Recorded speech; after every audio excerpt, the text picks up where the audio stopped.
Welcome to the Juice Radio Talk Show. Welcome to the Juice Radio Talk Show. Welcome to the Juice Radio Talk Show. Welcome to the Juice Radio Talk Show. Reality TV, church reviews. Let's talk happy love and marriage lifestyle. Come and talk with us. Come and share with us.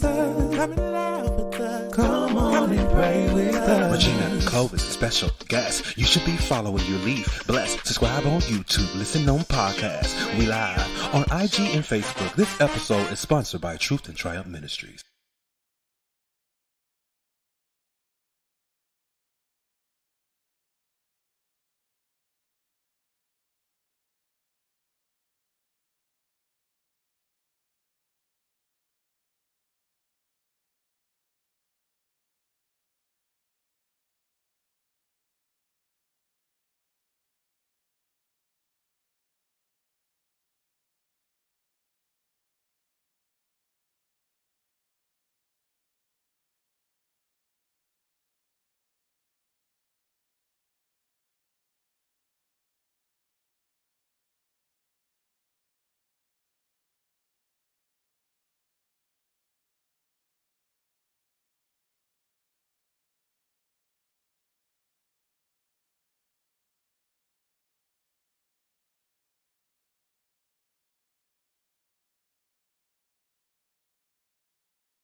Oh, thank you, Bianca. Thank you so much, Bianca. Okay, can you hear me now?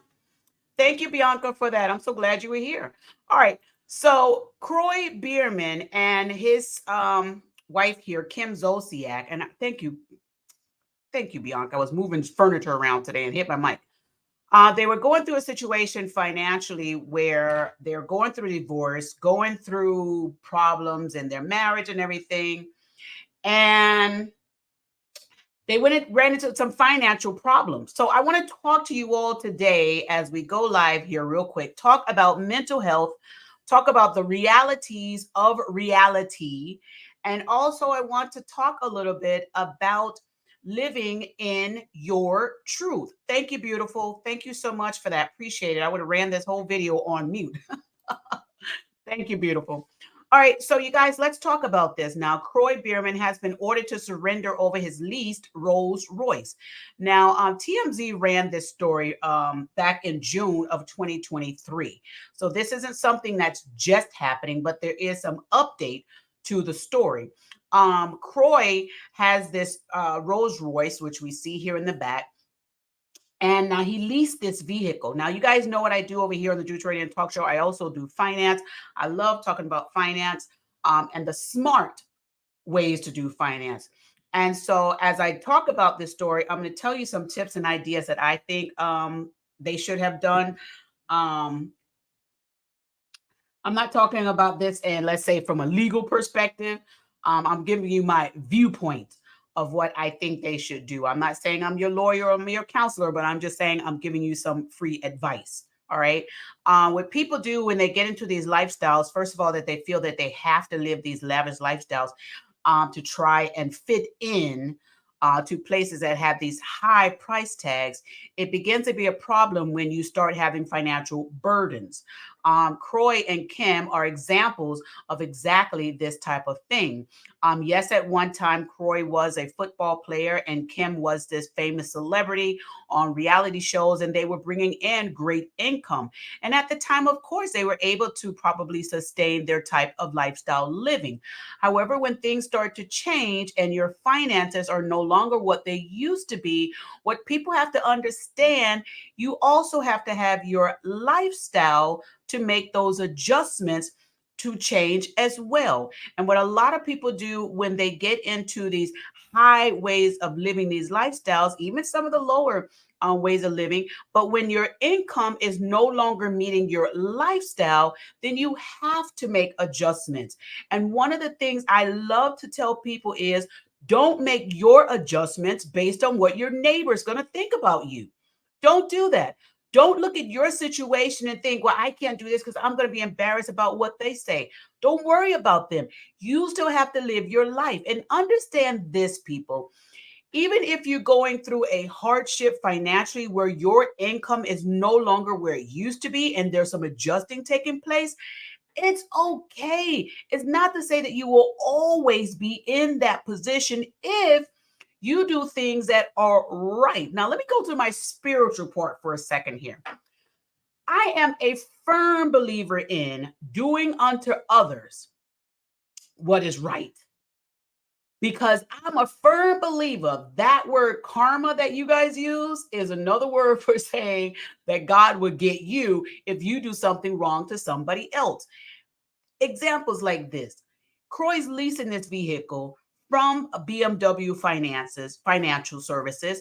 And when he found that he could not pay it anymore, I would have suggested the best thing to do is turn the vehicle over, give it back, do what is right, do the right thing. But a lot of people feel like, no, I'm not going to do that because I know I can get away with it. I'm just going to go ahead and keep it. They're going to have to take me to court. They know that's more time. All that is doing is just making things worse for you.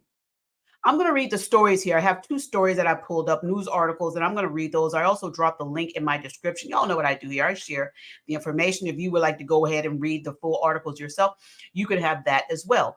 But I want you guys to understand this.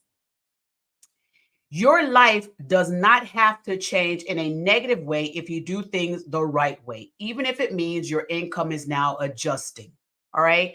I think that what happened when back before even June hit, when Kroy found out, and you also others, that you may feel as though you could not afford something, you could no longer afford it. You know you don't own it. You know it belongs to somebody else. You know somebody else is depending on those payments from you to continue to run their business, to pay their employees. You know you can no longer pay it. Give the vehicles back. Give the items back. It may not even be a vehicle. It could be, a house. It could be other things that you lease, something that you know you're paying on. You can no longer afford it. Return it. Here's another thing I want to tell you that people that are leasing. I've never been a big believer in leased vehicles. I've never liked the idea of leased vehicles. Not to say that it's not a good thing. It's just not my job. It's not something that I do. I prefer to finance cars, to purchase, to own them. I don't like lease vehicles because you never will own them. You will always have a payment. That payment will never leave.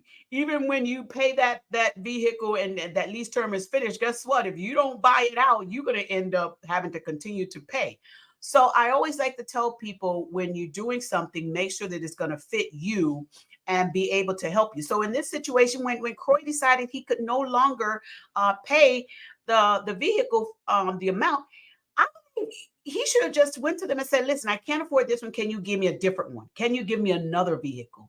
Can we exchange this out for a lower amount? And I'm going to tell you what he was paying according to this article that I read, which is just, that was that amount was very high, what he's paying. So let me pull this up. And again, good morning to all of you. Thank you all for being here.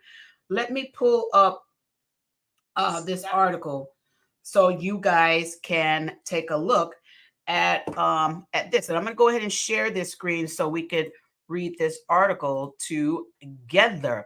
All right. So this one is coming out. Let's get this one is actually from Radar Online. Radar Online has shared this article, and it says this. It says, Real Housewives of Atlanta star Kim Zolciak, ex Kroy, ordered to turn over keys to 2020 Rolls Royce after blowing off lawsuit. It says here that Kroy Biermann has been ordered to surrender his 2020 Rolls Royce immediately. According to court documents I obtained by RadarOnline.com, a Georgia judge granted a default judgment in favor of BWM. I think that's BMW. I think they have it wrong. Financial Services. Maybe it's right. BWM Financial Services. The company filed a lawsuit against Kroy in June 2023 and served him with legal paperwork weeks later. All right. So this means that if they served him paperwork in June, he had to be late. It wasn't to say that he missed maybe his June payment, or maybe he did, but maybe he was some months behind. But let's go ahead and continue reading. Yeah, they did do a typo. It says, as we previously reported, BMW Financial Services claimed Biermann had defaulted on lease payments despite numerous demands for the car. The company said Biermann refused to hand it over, and it remained at the Georgia pad where he lived with Zolciak. In the lawsuit, the company said Biermann had agreed to pay $5,297.64 for 36 months from July 2020 to July 2023. The total amount to be paid was $190,000 on a leased vehicle, you guys. A leased vehicle. Y'all look at that payment amount there. It says $5,297.64 for 36 months. That's what allegedly they're saying this vehicle was costing a month. $5,297.64 per month. Get in over your head, way over here. Turn that vehicle back in. It also says BMW said Biermann had made partial payments or failed to make payments during the period. The last payment was made in September of 2022. At the time the lawsuit was filed, Kroy's attorney told RadarOnline.com, Mr. Biermann never imagined that he would find himself in this position, having a car repossessed. Well, Kroy, you didn't have to have the car repossessed if you would have gave the car back. You didn't have to have yourself in that position, Kroy, if you would have just given the vehicle back. So it says, but this is the fallout when folks find themselves spending way beyond their means. Kroy retired and no longer receives that NFL salary. This is what the article is saying. I don't think anyone told him, the article says. The article also goes on to say, as RadarOnline.com first reported last month, Biermann and Zolciak filed a petition in court asking a judge to stop an upcoming foreclosure auction from taking place. The duo explained they recently listed their pad for $6 million and need time to find a buyer. Let me pause right there with that part. All right. So the house, let me talk about the house real quick, because you guys know I'm in real estate too. I do, help investors and foreign national investors, local investors, and all of that. I help them build businesses. I help them get corporations set up. I also help them with purchasing real estate, renting the real estate, and selling real estate. So I do all that kind of stuff. One thing came to my thought, and I'm not saying this is what they're doing, but here's one thing that came to my thought. When people are going through foreclosure and they ask the court, give me time to sell the property, what a lot of them are trying to do is sometimes it's a stall tactic so that they have more time to remain in the property. And there are some people that are actually trying to sell the property, but there are a small amount of people that will ask a judge to allow them to sell a property. And if the judge does not order that an agent list a property for fair market value, and the judge is just saying, maybe the judge will just say, well, just go ahead and I'll give you time to sell the property, and let that owner of that property say, well, let me just find anybody to list this property for me. If it's not a court order appointed person to sell the house, then what these homeowners will do sometimes is they'll say, okay, judge, I'll find somebody to sell the house for me. And they get an agent to list it for a ridiculous price that nobody in their right mind will pay for. And then you know what happens? They'll continue to go back to court and say, well, judge, I have my house listed for sale, but nobody wants to buy it. Nobody has sent me any offers because that price is crazy. And they do that. That's one of the tactics that they do. I've seen this stuff happen. All right. So you have to be careful when you do these things, when people say, I want to sell, my house and so forth. So if I was the person that was saying to somebody, hey, go to court, ask them to sell, give you time to sell your house, I'll be honest with, I'm going to say, listen, make sure you get somebody who's reputable and somebody who's going to put that house on the market for a fair price so that you can actually sell it. Now, Kim and Kroy did this at last minute. They did all the stalling, I think, that allegedly they could do. And this, I think, was the part where they're feeling like, listen, this is part of our last straw. Let's go ahead and try and list this property. Let me talk to you again from the other financial part of it. When you feel as though you're getting in a situation where you're not able to carry on the payments that you had, you tried to work with your mortgage company and things have not worked out, you need to be contacting a real estate agent, professional, right away. Because the longer you delay, the more sales or more buyers you may miss out on. You don't want to wait until the 9th hour to try and find a real estate agent to list your house. Kroy and Kim had plenty of opportunity to seek out wise counsel and a great real estate agent to list that property for a marketable price. And they did not have to go through all of this time of thinking, oh, I got to try and sell it. I got to do this. I got to. Come on now, you guys, let's think more wiser. If they would have sold this property, they could have probably found another property, ended up buying that, maybe depending on if they had a huge mortgage, depending on what the mortgage is. If the mortgage wasn't a lot, they could have sold it, made a profit, took that profit and put it into another home that they possibly could have paid cash for. But what they also could do is downsize. And here again is the top of my conversation, what I said earlier. When your income starts adjusting, your lifestyle has to start adjusting. And a lot of people don't want to do that because they're ashamed, they're embarrassed, or either they just refuse to do what is right. I don't want any of my viewers to get caught in situations like Kroy and Kim, where they feel as though they have to keep up a certain lifestyle. Your way of living is that you live and be comfortable, and you could be just as comfortable in a smaller home than you were in that big home, especially if you use wisdom and sell the home if you have enough equity in it and pay cash for the next home. I think that would be very beneficial for people to do. Get some wisdom in that. Don't try and hold on to it because listen, your friends will eventually find out that you have defaulted on your mortgage because guess what? They are going to see the news articles and hear the stories. And they're going to have the conversations. Hey, babe, can you close your office door? They're going to hear all of that. So what I would love for you all to do is to learn some more information about your own finances. If you have to make the adjustments, do it. Now, let's talk, for instance, for people that are not in the large financial thing like Kroy and Kim, okay?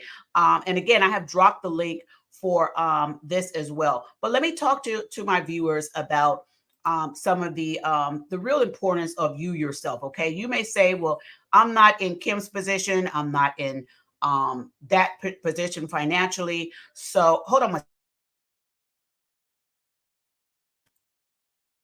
Okay, so what you may want to do is you do this. Take your situations that you have financially and determine where you are. If you own a property right now and you're in a financial strait, I want you to do this. I want you first to talk with your mortgage company and see what things you have in place, what they can do for you, especially if you have a VA loan. If you have a VA loan, the Veterans Administration would do a lot to help out a lot of their homeowners. But if you have a piece of real estate right now, a property right now, a home, and you need some assistance with it financially, you need to first call your mortgage company, tell them the truth, try and work something out. If you can't get it worked out and you know your financial situation may not change as dramatically as you would like it to change to be able for you to get those payments back together, then I want you to seek out a real estate agent that has expertise in the area of helping you to market the property. If you market it right and you have been had that property for a while, you may be able to pull out some of the equity in that and invest into a smaller project. There are a lot of people nowadays, right now, you guys, that are investing in what are called tiny homes. A lot of people are doing that. Why? Because it's more cost effective for them to be able to afford a place to live and not have that high price tag. So that's an option. Also, let me talk to you guys a little bit about the vehicles. If you are someone and you find yourself wanting to buy a very expensive vehicle, I would advise you to do this first. Buy a little, I call them scoot around cars, a little vehicle that can get you from A to Z. It doesn't have to cost a lot of money, but it's something that you can depend on and it's reliable. Have that vehicle first. And then once you purchase that and pay that off, then I would advise you, if you want to go out and get the luxury vehicle, if your finances allow it, go ahead and get it. Now, here's why I told you to buy the scoot around car first. Because what will happen if your financial situation changes? Remember, your lifestyle has to do that adjusting also. Then what you would be able to do, once, if you have that luxury vehicle, you still have the scoot around car. If your finances changes and you have to now relinquish that luxury car, give it back so that it's not repossessed, but return it in for a voluntary repossession, then of course you will still have the scoot around car to be able to drive around in. Now, what happens a lot of times is people will end up, they will go get the luxury car first, and that's their only vehicle. And then when their finances adjust and they have to get make adjustments and they're no longer able to pay that luxury car, they're now stuck. That's the only vehicle that they have. And trying to sell the vehicles is oftentimes kind of hard as well, because vehicles, as we know, diminish in price from the time they leave the parking lot of the dealership.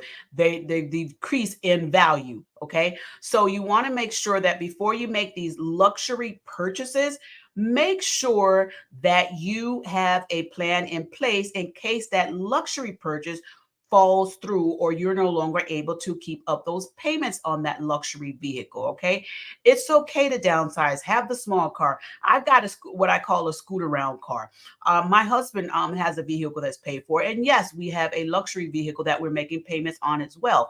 But what we did was we did not get that luxury vehicle until we made sure that what we call the scoot around vehicles are taken care of it and paid for, because you don't want to have the time where you have no vehicle at all.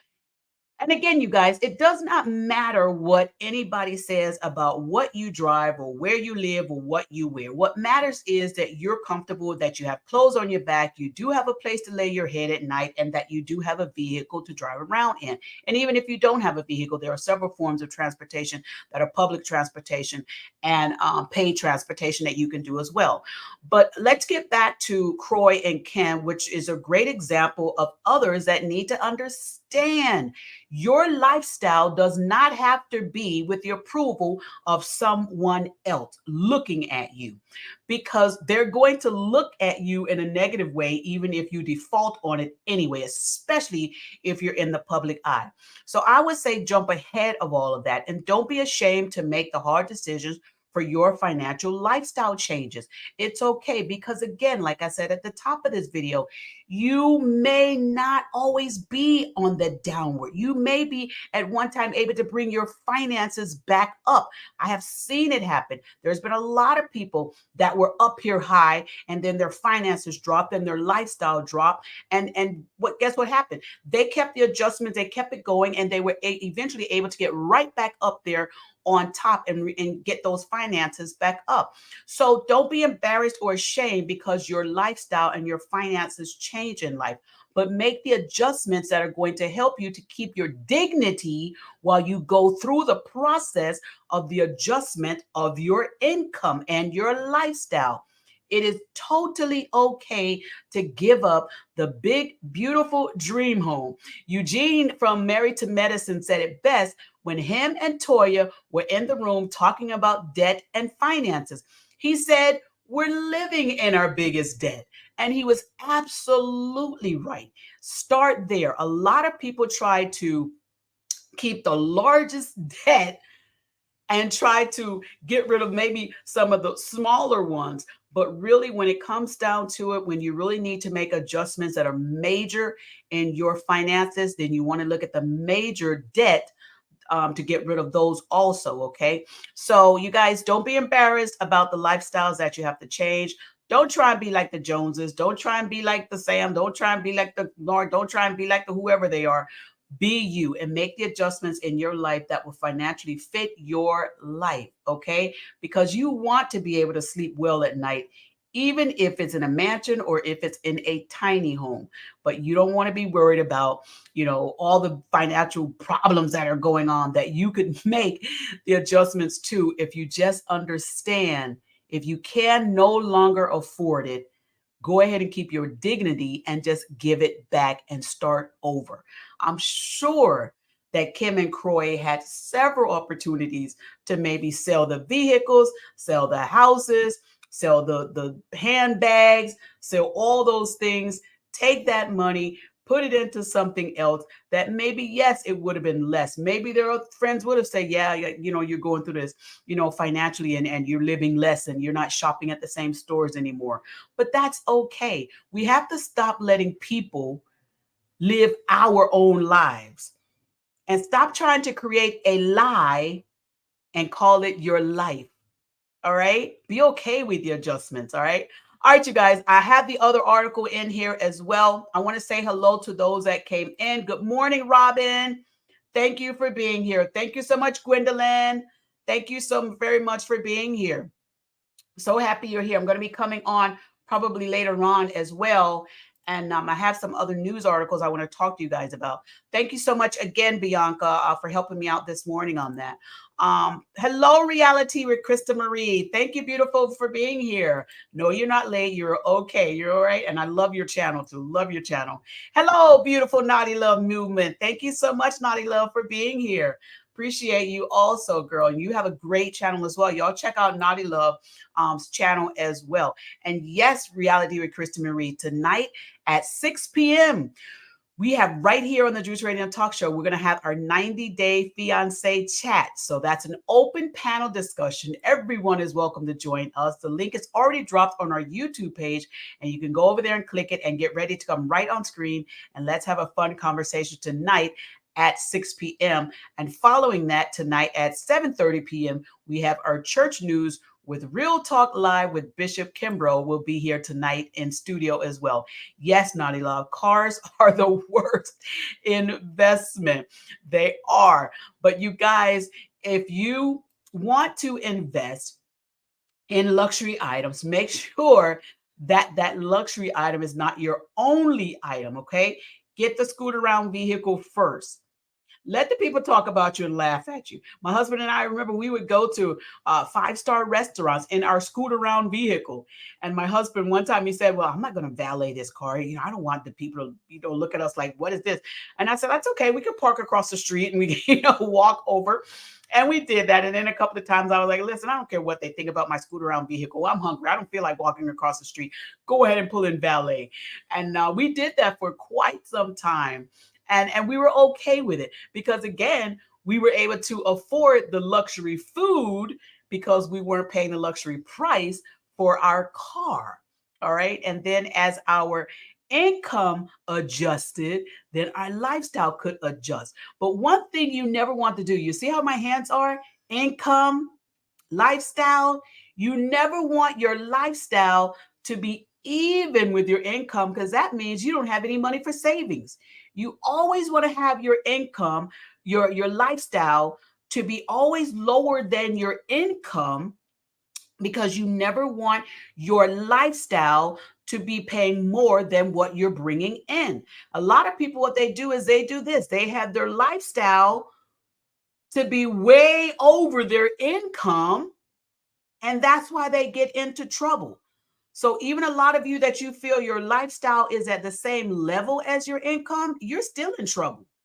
Because if one little thing goes high on your lifestyle, then your income won't be able to sustain it.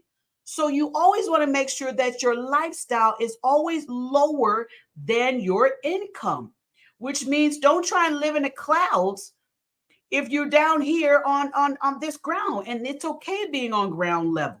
Let your income be in the clouds and your lifestyle be right here. All right.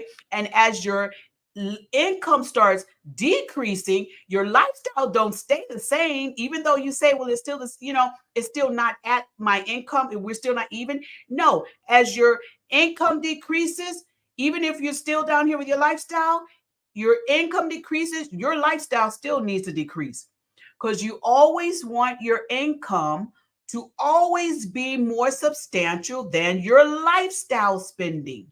Okay? So make sure that that level is always like this. Your income comes down, your lifestyle goes down. Your income comes down, your lifestyle goes down. Your income goes up, your lifestyle can come up. But you never have your income, your lifestyle to be the same as your income, and you never have it to be over your income. Okay? All right, you guys, I will be having more information like this because I want people to get their financial knowledge in place and in store. And also, you guys, another big tip before I get out of here. Thank you, beautiful Bianca. Another financial tip I want to give you. Go in your closets and clean out and your house and clean out stuff. Now, I want to say this real quick before I end this, and then I'm going to get back real quick to the story, and then I'm going to be ending this. There's a lot of people that have a lot of things in their home that is just taking up space. You're not using it. You're not gonna use it. You have no plans on using it, but you just have a hard time trying to get rid of it. Get rid of it. And here's why. It can bring you an income, and that income, even though it may be small, you can have a yard sale for some of these items. You can go online to some of these online sites and you can sell some of these items, or you can gift and donate some of these items away. Why do you want to do that? Because you want to have less items that's taking up space, and you also want to be able to take the small amount of income that you can get from these items. Like if you have the yard sale, you take that, you sell those items, you could take that money and you could put it into a little savings account, a little jar plan or whatever. We used to call it a jar plan, where we would put money in a jar, and then if something came up, we would have that money there. Or you could take it to pay off a debt that you may have, a small debt, or you could take it and use it for monthly gas on your vehicle. You may say, well, listen, I can have a yard sale once a month with all the stuff I have. You could take that money that you would be getting from that yard sale and use it for gas in your vehicle.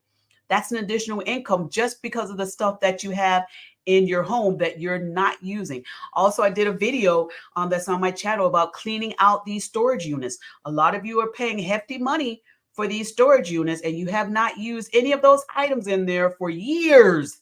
If you haven't used them in a year, this is my motto. If you have not used it in a year, you don't need it. So there's no sense in you paying money for these storage units on these items that you would probably never use. Sell the items that's in there, donate them, or throw them out. I made the hard decision of closing my storage unit. I thought I needed all the items. I found out I didn't. I went inside. I sold some of the items that was sellable. The other items I donated. A lot of the other items, and the remaining items I simply gave them away to a trash company that would come and pick up. Now get this, guys, I had to pay the people to pick it up. And I felt like, oh my God, I don't want to do that. But you know what? It was better, because the money that I paid them was a very small amount than I would have had to pay to continue to have that storage unit at $200 and something a month. Okay. I just paid the people a couple of $100, and they took all the stuff, and I cleaned out that storage unit, and I got rid of that $200 or something debt. Okay. And then I took that money and I put it aside for other stuff and put it toward a bill that I have. So there's ways that you can invest and get yourself out of these situations. All right. All right, you guys. So Kroy and Kim, he has to surrender this Rolls Royce. And I think he should. I don't think he should have held on to it. And sometimes people do these kind of things because they feel like legally they can get away with it. But really, in the long scheme of things, you're really not getting away with it, because the world of karma, as you guys say, the world says the world of karma. I say, do unto others as you would have them do unto you. So Kroy and Kim, I would say to you, Kroy, go ahead and surrender the Rolls Royce. Don't let anyone talk you out of it. It's in your name. It's your credit. Go ahead and relinquish it back to them, and start your life anew. Get something else. It does not matter the type of vehicle you have. And even if you don't have a vehicle, Lyft and Uber will be very happy, I think, to pick you up and take you where you need to go. And that's no shame in that. There is no shame in that at all. Your lifestyle needs to be your lifestyle and not anyone else's. So you guys, I have dropped those articles in the description of this video. Y'all go and check that out. And I'll be back with some more information on helping out, some finances, credit information, finance, and some fun chats as well. So I'll see y'all back here tonight. If I don't go live again, I'll see y'all here tonight for our 90-day fiance chat. All right. Love y'all for watching. Y'all have a wonderful, wonderful, blessed Thursday. And I'll see you later. Okay. Y'all have a great day. Bye.